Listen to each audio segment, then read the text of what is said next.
बर अल्लाह का हुक्म ये है, अल्लाह की तरफ से ऑर्डर ये है कि वक़ुल लिल मुमिनाति यग़ज़ुज़्न मिन अब्सारिहिन। अब यहाँ पे एक फ़िक़ही मसला है कि मर्दों के लिए औरत देखना मना है, क्या औरतों के लिए भी मर्दों को देखना मना है?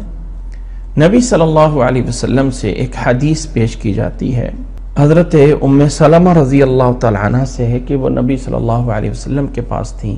नबी सल्लल्लाहु अलैहि वसल्लम के एक सहाबी अब्दुल्लाह इब्न मक्तूम रज़ी अल्लाह तआला अन्हु तशरीफ़ लाए, तो अल्लाह के नबी सल्लल्लाहु अलैहि वसल्लम ने हमें अमरना बिल हिजाब, हमें जो है वो पर्दा करने को हुक्म दिया। फरमाया कि ए नबी वसल्लम ये तो नबीना है।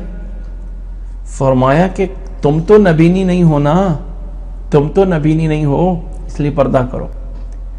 ये रिवायत तिरमिज़ी में मौजूद है, लेकिन याद रख लें कि ये रिवायत ज़ईफ़ है।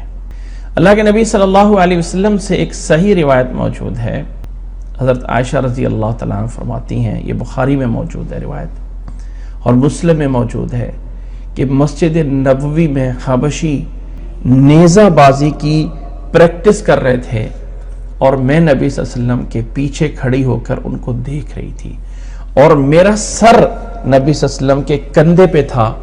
मैं पीछे से खड़े होकर अल्लाह के नबी सल्लल्लाहु अलैहि वसल्लम के पीछे खड़े होकर उनको देख रही थी जब वो हबशी लोग मस्जिद नबवी में नेज़े से खेर रहे थे और उससे जो है यानी उससे जो है वो प्रैक्टिस कर रहे थे। तो इमाम बुखारी रहमहुल्लाह ने इस पे बाब कायम किया है, बाबु नज़रुल मरअति इलल हबश व नहविहिम मिन गैरि रीबतिन। इससे इमाम बुखारी ये लेना चाहते हैं कि अगर औरत बग़ैर शहवत की नज़र के, ज़रूरत के पेश नज़र अगर किसी मर्द को देखती है तो वो जायज़ है, लेकिन जहाँ पे बुराई दिल में आ जाए, इस नुक्ते नज़र से देखना है कि ये मर्द कैसा है और कैसा नहीं है, तो ये औरत को भी देखना मना है। बाकी मर्द के लिए हुक्म यही है कि उसे देखना औरतों की तरफ मना किया गया।